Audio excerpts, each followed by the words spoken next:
Olá, seja bem-vindo ao dia 261 da nossa leitura bíblica. Meu nome é Everton Alonso e nós estamos caminhando para ler a Bíblia toda em um ano. Antes de iniciarmos novamente, peço que você possa deixar o teu curtir, o teu comentário, o teu compartilhar e ativar o sininho de notificações, porque assim mais pessoas são alcançadas pelo poder transformador da palavra do Senhor. Hoje nós faremos a leitura em 2 Samuel 14, iremos a 2 Coríntios no capítulo 7, iremos ao profeta Ezequiel, no capítulo 21, e finalizando a leitura de hoje, iremos a Salmo 68.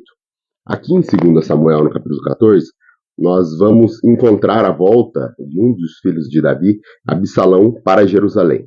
Vamos a essa leitura? 2 Samuel, capítulo 14.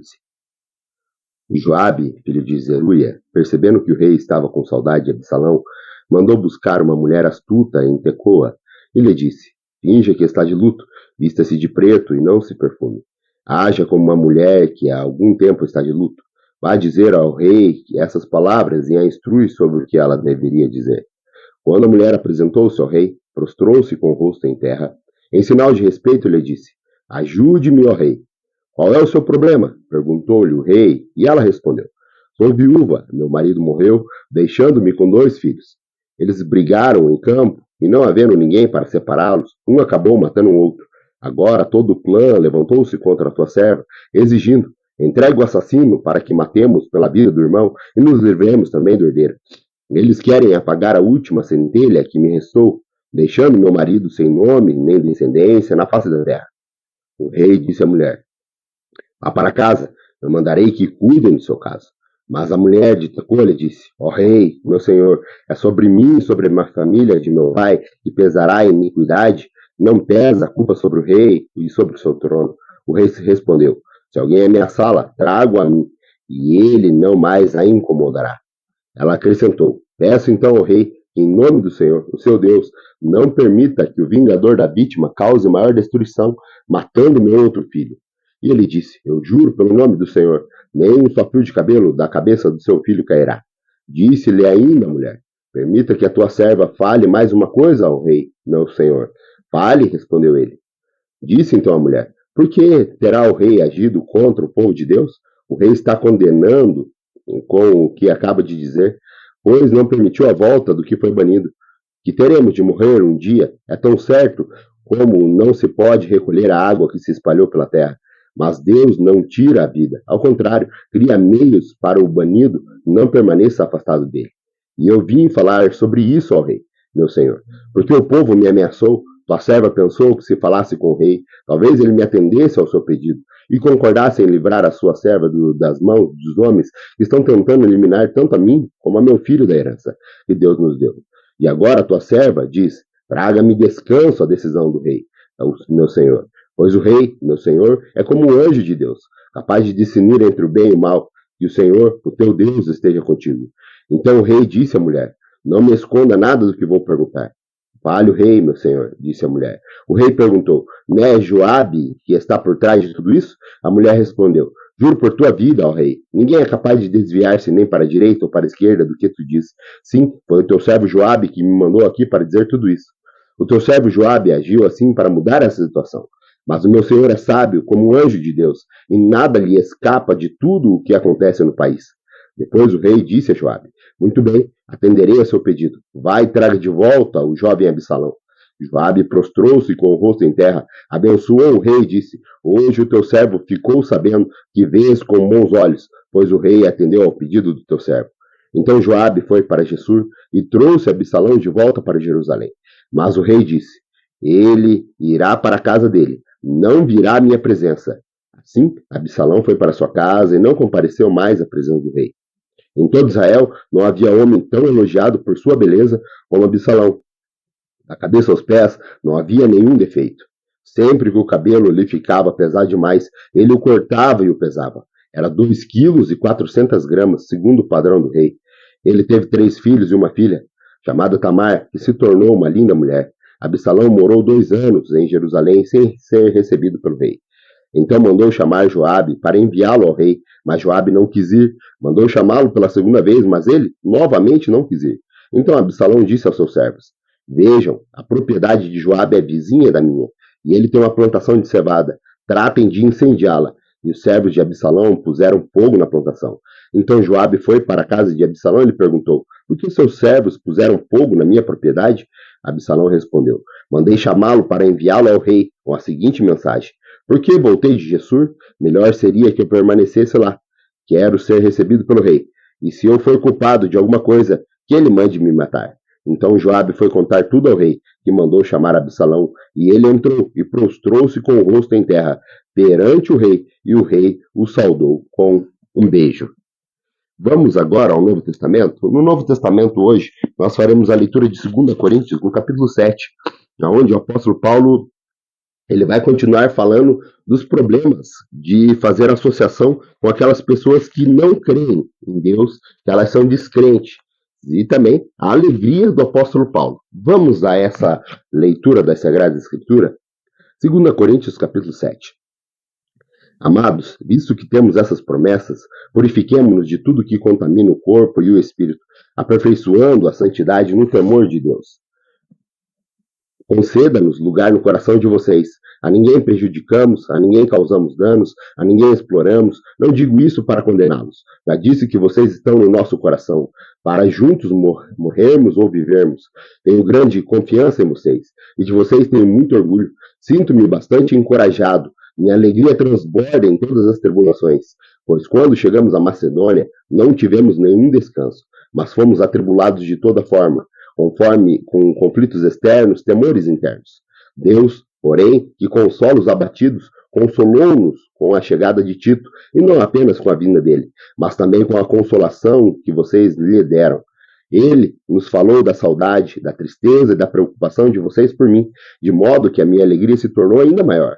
Mesmo que aí minha carta tenha causado tristeza a vocês, não me arrependo. É verdade que a princípio me arrependi, pois percebi que a minha carta os entristeceu, ainda que por pouco tempo. Agora, porém, me alegro, não porque vocês foram entristecidos, mas porque a tristeza o levou ao arrependimento. Pois vocês se entristeceram como Deus desejava, e de forma alguma foram prejudicados por nossa causa. A tristeza, segundo Deus, não produz remorso, mas sim um arrependimento que leva à salvação. E a tristeza, segundo o mundo, produz morte. Vejam o que a tristeza, segundo o que Deus produziu em vocês. Que dedicação, que desculpas, que indignação, que temor, que saudade, que preocupação, que desejo de ver a justiça feita. Em tudo vocês se mostram inocentes a esse respeito. Assim, se escrevi, não foi por causa daquele que cometeu erro, nem daquele que foi prejudicado, mas para que diante de Deus vocês pudessem ver por vocês mesmos como são dedicados a nós. Por isso, tudo fomos revigorados. Além de encorajados, ficamos mais contentes ainda em ver como Tito estava alegre, porque seu espírito recebeu o refrigério de todos vocês. Eu lhe tinha dito que estava orgulhoso de vocês, e vocês não me decepcionaram. Da mesma forma que era verdade tudo o que dissemos, o orgulho que temos de vocês diante de Tito também mostrou-se verdadeiro, e a afeição deles por vocês foi maior ainda. Quando lembra que todos vocês foram obedientes, recebendo com temor e tremor, alegro-me por poder ter plena confiança em vocês. Vamos agora ao livro do profeta Ezequiel. O profeta Ezequiel hoje, nós iremos ler no capítulo 21. O profeta Ezequiel, no capítulo 21, ele vai nos falar sobre a Babilônia e também a espada do juízo divino. Essa espada que ela chega e ela alcança para derribar e fazer com que o juízo de Deus venha sobre essas vidas. Então ele vai falar sobre a Babilônia e a espada do juízo divino. Vamos a essa leitura? Ezequiel capítulo 21. Esta é a palavra do Senhor que vem a mim. Filho do homem, vire o rosto contra Jerusalém e pregue contra o santuário. Profetize contra Israel, dizendo-lhe: assim diz o Senhor, eu estou contra você. Empunharei a minha espada para eliminar tanto o justo quanto o ímpio. Uma vez que eu vou eliminar o justo e o ímpio, empunharei a minha espada contra todos eles, desde o Negueb até o norte. Então todos saberão que eu, o Senhor, tirei a espada da bainha e não tornarei a guardá-la. Portanto, comece a gemer, filho do homem. Comece a gemer diante deles com o coração partido e com a amarga tristeza. E quando perguntarem, por que você está gemendo? Você dirá, por causa das notícias que estão vindo. Todo o coração se derreterá e toda a mão penderá frouxa. Todo espírito desmaiará e todo joelho se tornará como água, de tão fraco. E vem chegando, sem nenhuma dúvida. Vai acontecer, palavra do soberano, o Senhor. Esta é a palavra do Senhor, veio a mim. Filho do homem, profetize e diga assim. Assim diz o Senhor, uma espada afiada e polida, afiada para a mortandade, polida para luzir como relâmpago. Acaso vamos regozijar-nos com o cetro do meu filho Judá? A espada despreza toda e qualquer vareta como essa. A espada foi destinada a ser polida e a ser pregada com as mãos. Está afiada e polida, preparada para que a maneje a mão do matador. Clame e grite, filho do homem, pois está contra o meu povo, está contra todos os príncipes de Israel. Eles e o meu povo são atirados contra a espada. Lamentem-se, pois, bata no peito. É certo que a prova virá, e acontecerá se o cetro de Judá, que a espada despreza, não continuará a existir? Palavra do soberano Senhor. Por isso profetize, então, filho do homem, e bata as mãos uma na outra, que a espada golpeie não as duas, mas 3 vezes. É uma espada para a matança, para uma grande matança, avançando sobre eles de todos os lados, assim para que os corações se derretam e muitos sejam os caídos. Coloquei a espada para a matança, junto a todas as suas portas. Ah, ela foi feita para luzir como relâmpago, e empunhada firmemente para a matança. Ó espada, golpeie para todos os lados, para onde quer que se vire a sua lâmina. Eu também baterei minhas palmas, minhas mãos, uma na outra, e a minha ira diminuirá. Eu, o Senhor, falei. A palavra do Senhor veio a mim. Filho do homem, trace as 2 estradas que a espada do rei da Babilônia deve seguir, as duas partindo da mesma terra. Em cada uma coloque um marco indicando o rumo de uma cidade. Trace uma estrada que leve a espada contra Rabá dos Amonitas, e outra contra Judá, e contra Jerusalém fortificada. Pois o rei da Babilônia parará no local na onde partem as 2 estradas para sortear a escolha. Ele lançará a sorte com flechas, consultará os ídolos da família, examinará o fígado. Pela sua mão direita será sorteada Jerusalém, onde deverá preparar ariates, dar ordem para a matança, soar um grito de guerra, montar ariates contra as portas, construir uma rampa e levantar obras de cerco. Isso parecerá um falso presságio aos judeus, que tinham feito uma aliança com juramento, mas o rei invasor o fará recordar a sua culpa e os levará prisioneiro. Portanto, assim diz o soberano, o Senhor, visto que vocês trouxeram à lembrança a sua iniquidade, mediante rebelião ostensiva, revelando seus pecados em tudo o que fazem, por isso vão ser levados prisioneiros. Ó ímpio e profano, príncipe de Israel, o seu dia chegou, esta é a hora do seu castigo. E é assim que diz o soberano, Senhor, tire o turbante e a coroa, não será como antes, os humildes serão exaltados e os exaltados serão humilhados. Uma desgraça, farei dela uma desgraça, não será restaurada, enquanto não vier aquele a quem ela pertence por direito. A ele eu a darei. E você, filho do homem, profetize e diga, assim diz o soberano, o Senhor, acerca dos amonitas e de seus insultos, uma espada empunhada para matança, polida para consumir e para luzir como relâmpago, a despeito das visões falsas e das adivinhações mentirosas sobre vocês. Ela será posta no pescoço dos ímpios que devem ser mortos e cujo dia chegou, cujo momento de castigo é agora. Volte a espada à sua bainha, no lugar onde vocês foram criados, na terra dos seus antepassados. Eu o julgarei, derramarei a minha ira sobre vocês, soprarei a minha ira impetuosa contra vocês. Eu lhe entregarei nas mãos dos homens brutais, acostumados à destruição. Vocês serão combustíveis para o fogo, seu sangue será derramado em sua terra, e vocês não serão mais lembrados, porque eu, o Senhor, falei.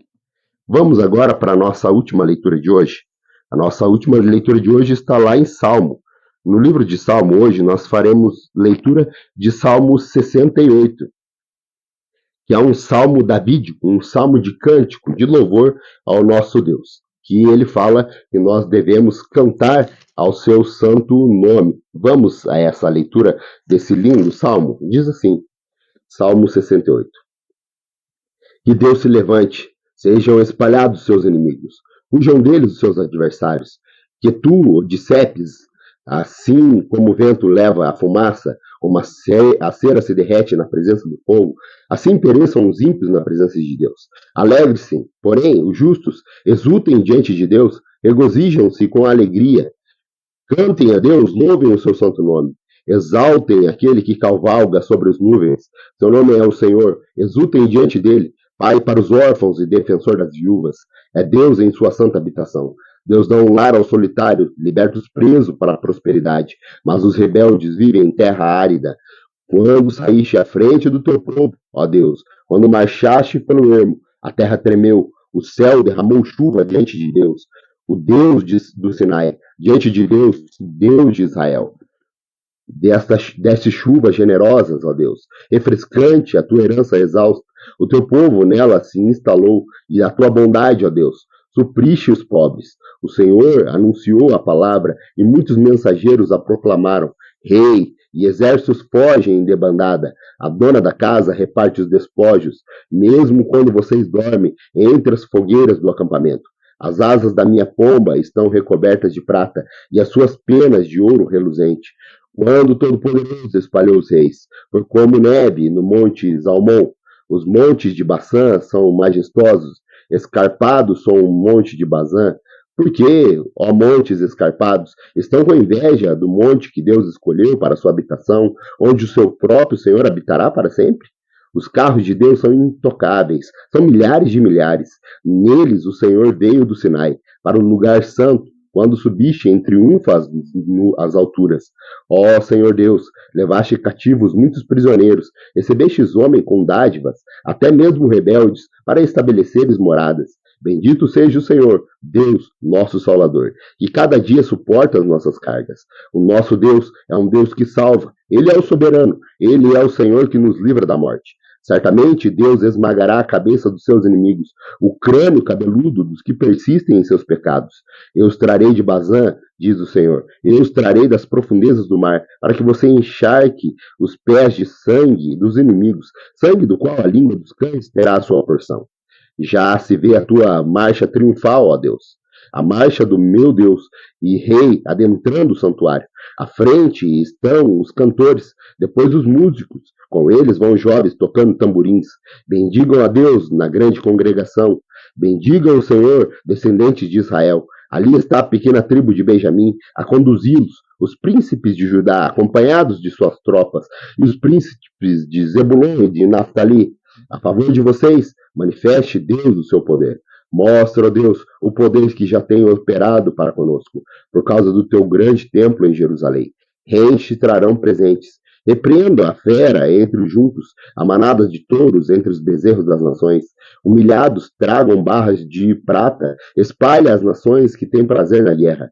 Ricos tecidos venham do Egito. A Etiópia corre para Deus de mãos cheias. Cantem a Deus, reinos da terra. Louve o Senhor, aquele que cavalga os céus, os antigos céus, escutem. Ele troveja com voz poderosa. Proclamam o poder de Deus. Sua majestade está sobre Israel. Seu poder está nas altas nuvens. Tu és temível no teu santuário. Ó Deus, é o Deus de Israel, que dá força, poder ao seu povo. Bendito seja Deus. Grato pela tua companhia, se Deus nos permitir, voltaremos amanhã para mais um dia da nossa leitura bíblica. Até lá!